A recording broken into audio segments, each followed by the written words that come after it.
दोस्तों आप सभी का बहुत बहुत स्वागत है हमारे चैनल में। इस वीडियो के अंदर अभी हम लोग लूसेंट सामान्य ज्ञान इससे रिलेटेड जो है इम्पोर्टेंट 40+ क्वेश्चन जो है इस वीडियो में देखने वाले हैं, जो कि आपके आने वाले एग्जाम से railway, group D, SSC, UP police, लेखपाल और आने वाले सभी प्रतियोगिता परीक्षा के लिए काफ़ी इम्पोर्टेंट है। तो दोस्तों आप इस वीडियो को बहुत ध्यान से लास्ट तक देखिए। चैनल पर नया है तो चैनल को सब्सक्राइब कर बेल आइकन यानी जो घंटी का निशान है इसे ज़रूर से ऑन कर दें, ठीक है। और ये टोटल जो 40+ क्वेश्चन है, आप इनमें से कितने क्वेश्चन जो है सही कर पाते हैं, अपना स्कोर जो है कमेंट बॉक्स में ज़रूर बताएं। तो चलिए शुरू करते हैं। देखिए यहाँ पर हमारा पहला क्वेश्चन दिया गया है, किस अनुच्छेद के अनुसार भारत के राष्ट्रपति द्वारा राष्ट्रीय आपातकाल की घोषणा की जा सकती है। तो भारत के राष्ट्रपति के द्वारा राष्ट्रीय आपातकाल की घोषणा जो है ये अनुच्छेद 352 के अंतर्गत जो है किया जा सकता है, ठीक है। आंसर हो जाएगा ऑप्शन ए। इसके अलावा भारत के राष्ट्रपति के पास जो है 3 प्रकार की आपातकालीन शक्तियाँ हैं।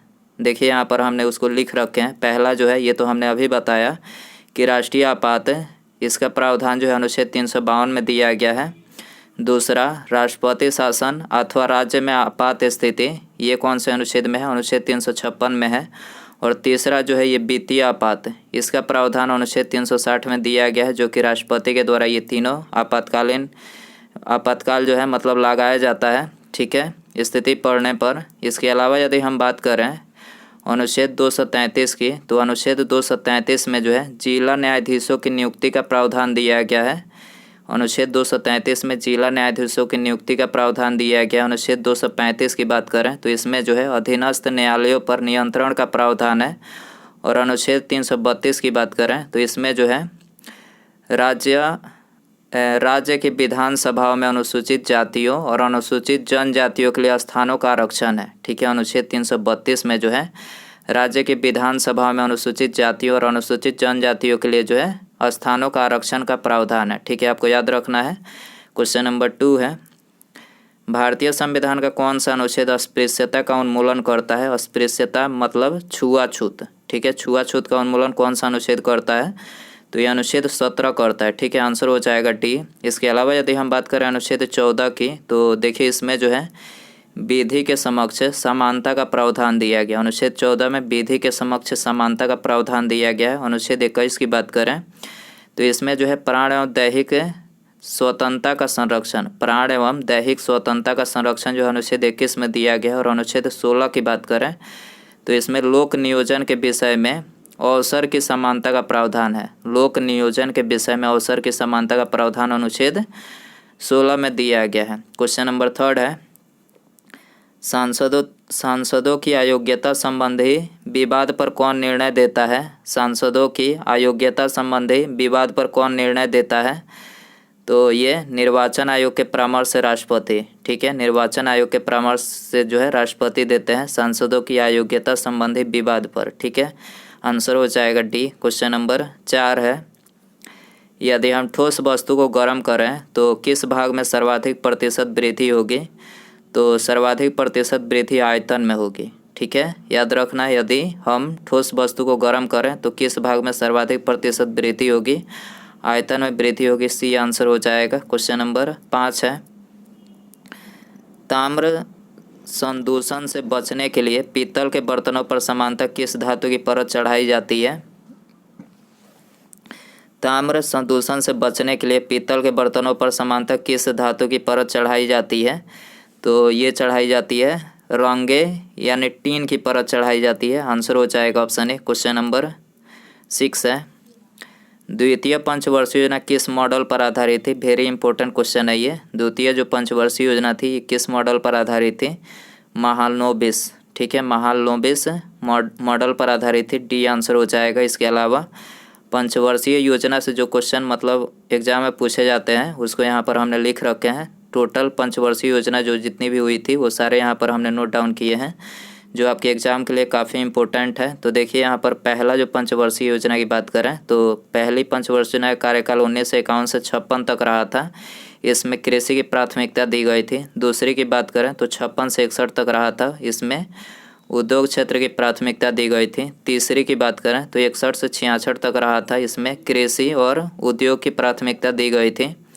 चौथी पंचवर्षीय योजना की बात करें तो इसमें 1969 से 74 तक जो है इसका कार्यकाल था। इसमें न्याय के साथ गरीबी के विकास को हटाया गया। ठीक है, इसमें चौथी पंचवर्षीय योजना में। पाँचवीं की बात करें तो 1974 से 1979 तक था। इसमें गरीबी और आत्मनिर्भरता को हटाया गया। छठवीं पंचवर्षीय योजना की बात करें तो 1980 से 85 तक जो है इसका कार्यकाल था। इसमें पाँचवीं योजना के रूप में ही इसे जोड़ दिया गया था छठवीं में। ठीक है, तो इसमें कुछ ज़्यादा चेंज नहीं हुआ। इसमें पाँचवीं जो थी इसको पूरी तरह से इसमें ख़त्म नहीं हुआ, तो छठवां में भी वही किया गया। ठीक है, सातवीं की बात करें तो सातवीं जो थी इसका कार्यकाल 1985 से 90 तक था। इसमें फूड प्रोडक्शन रोजगार उत्पादकता का प्रावधान मतलब इसमें जोर दिया गया। आठवीं पंचवर्षीय योजना इसमें इसका कार्यकाल 1992 से 97 तक था। इसमें रोजगार सृजन जनसंख्या का नियंत्रण जो है इसमें किया गया। नौवीं की बात करें तो 97 से 2002 तक रहा था।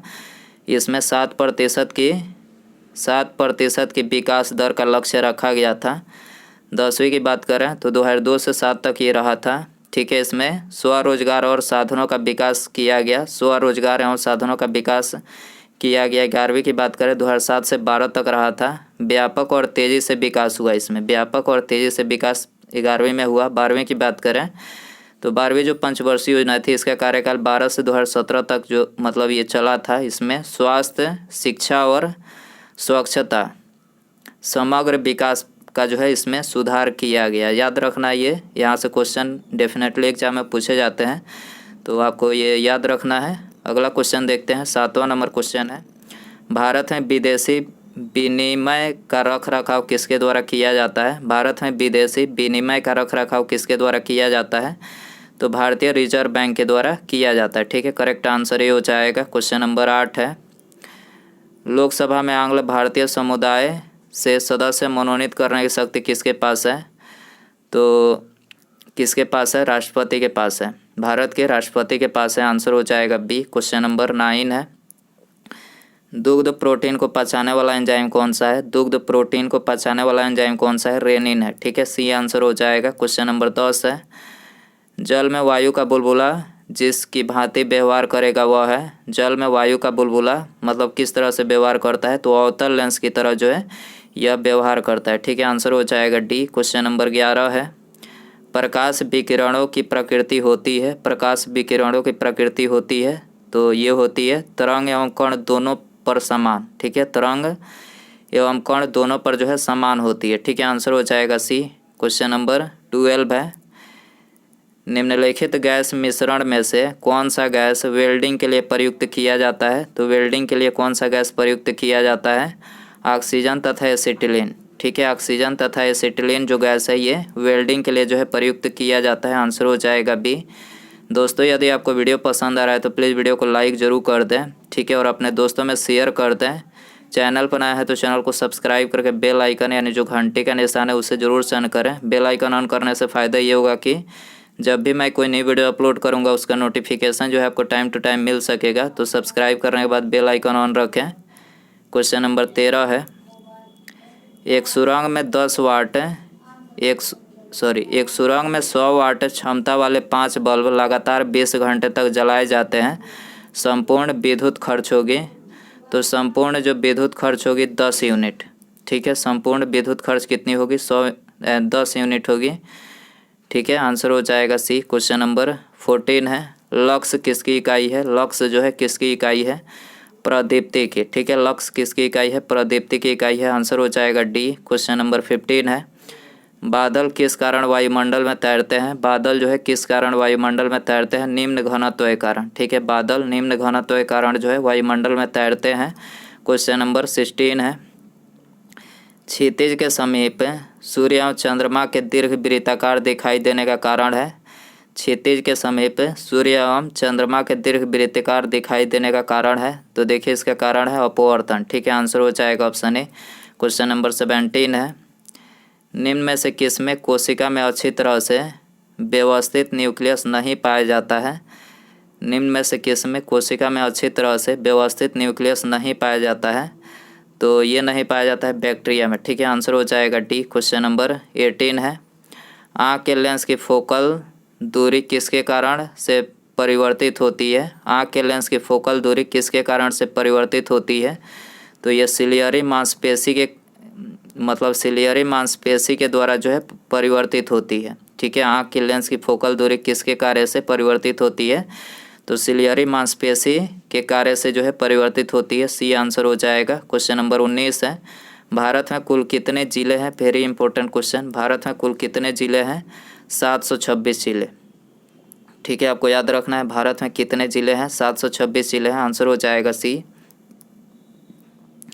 क्वेश्चन नंबर 20 है, छीली हुई सब्जियों को धोने से कौन सा विटामिन निकल जाता है? छीली हुई जो सब्जियां होती है उसको धोने से कौन सा विटामिन निकल जाता है? तो विटामिन सी निकल जाता है। ठीक है, आंसर हो जाएगा सी। क्वेश्चन नंबर 21 है, निम्न में से किसका मुख्यालय जेनेवा नहीं है? जेनेवा में किसका मुख्यालय नहीं है? विश्व बैंक का नहीं है। ठीक है, बाकी इन तीनों का मुख्यालय जेनेवा में है। अंतर्राष्ट्रीय श्रम संगठन, अंतर्राष्ट्रीय स्वास्थ्य संगठन और अंतर्राष्ट्रीय दूरसंचार संघ, तीनों का मुख्यालय कहाँ है? जेनेवा है। विश्व बैंक की बात करें तो देखिए इसका मुख्यालय जो है वाशिंगटन डीसी संयुक्त राज्य अमेरिका में है। भारत का क्षेत्रफल कितना है? भारत का क्षेत्रफल कितना है? 32,87,263 किलोमीटर। 32,87,263 किलोमीटर जो है भारत का क्षेत्रफल है। आंसर हो जाएगा बी। क्वेश्चन नंबर 23 है, विश्व का सर्वाधिक आबादी वाला नगर कौन सा है? विश्व का सर्वाधिक आबादी वाला नगर टोक्यो है। ठीक है, आंसर हो जाएगा बी। क्वेश्चन नंबर 24 है, बंगाल का प्रथम गवर्नर जनरल कौन था? बंगाल का प्रथम गवर्नर जनरल वारेन हेस्टिंग था। ठीक है, बी आंसर हो जाएगा। क्वेश्चन नंबर 25 है, लॉर्ड डलहौजी द्वारा अवध का अंग्रेजी राज्य में विलय किस रीति से हुआ? लॉर्ड डलहौजी द्वारा अवध का अंग्रेजी राज्य में विलय किस रीति से हुआ? तो ये कुशासन के कारण हुआ था। ठीक है, कुशासन के कारण से हुआ था। आंसर हो जाएगा डी। क्वेश्चन नंबर 26 है, भारतीय पुरातत्व सर्वेक्षण की स्थापना किसके काल में हुई थी? भारतीय पुरातत्व सर्वेक्षण की स्थापना किसके काल में हुई थी? तो ये हुई थी लॉर्ड कर्जन के काल में। सी आंसर हो जाएगा। क्वेश्चन नंबर 27 है, भारत में निम्नलिखित में से कौन भारत में उपनिवेशवाद के आर्थिक आलोचक थे? भारत में उपनिवेशवाद के आर्थिक आलोचक कौन थे? दादा भाई नौरोजी, महादेव गोविंद रनाडे और आरसी दत्त। यानी ये उपर्युक्त यहाँ पर सभी करेक्ट हो जाएगा। आंसर हो जाएगा डी। क्वेश्चन नंबर 28 है, मनु ने किन नदियों के बीच के क्षेत्र को ब्रह्मवर्त कहा है? मनु ने किन नदियों के बीच के क्षेत्र को ब्रह्मवर्त कहा है? तो ये सरस्वती एवं दृश्यद्वती।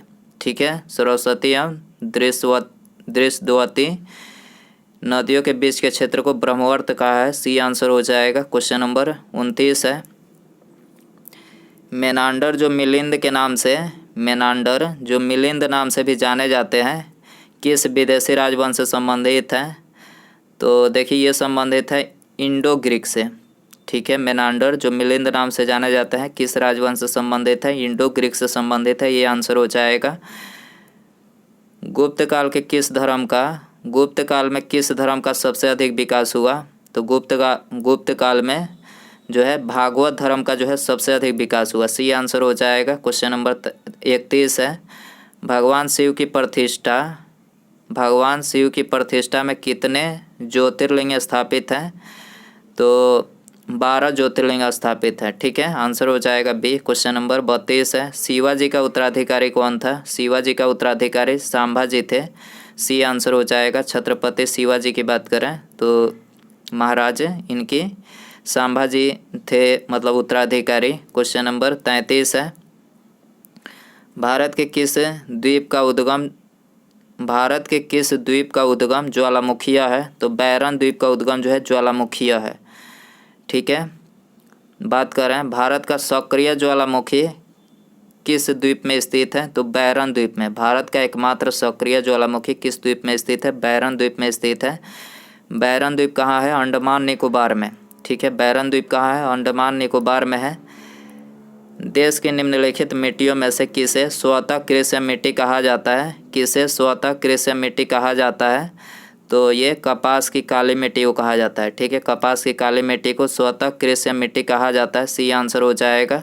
क्वेश्चन नंबर 35 है, मीठे पानी का कल्पसर परियोजना अवस्थित है? मीठे पानी का कल्पसर परियोजना अवस्थित है, तो ये अवस्थित है गुजरात में। ठीक है, आंसर हो जाएगा ऑप्शन ए। क्वेश्चन नंबर 36 है, भारत में यरलुंग जांगबो नदी को किस नाम से जाना जाता है? भारत में यरलुंग जांगबो नदी को किस नाम से जाना जाता है? तो ये जाना जाता है ब्रह्मपुत्र के नाम से। ठीक है, आंसर हो जाएगा सी। क्वेश्चन नंबर 37 है, भारत के निम्नलिखित तटों में से कौन कृष्णा डेल्टा एवं कैप कामोरिन के मध्य स्थित है?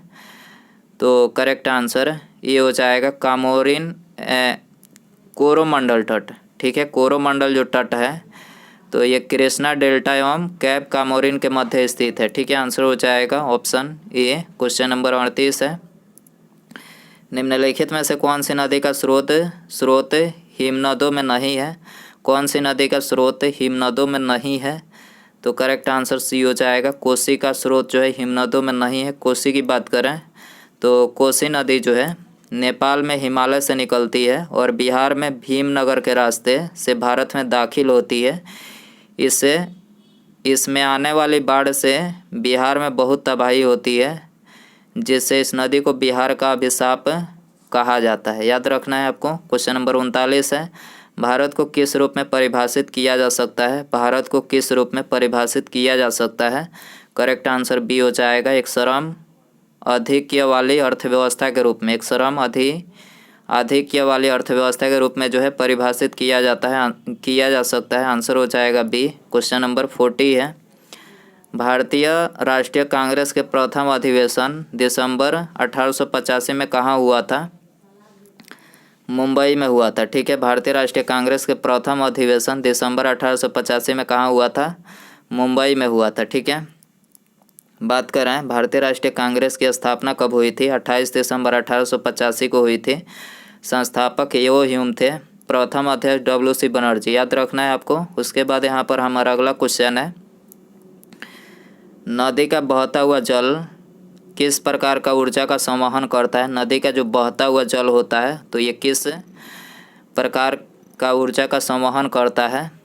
तो करेक्ट आंसर ऑप्शन बी हो जाएगा, गतिज ऊर्जा का संवहन करता है। याद रखना है, गतिज ऊर्जा का जो है संवहन करता है नदी का बहता हुआ जल।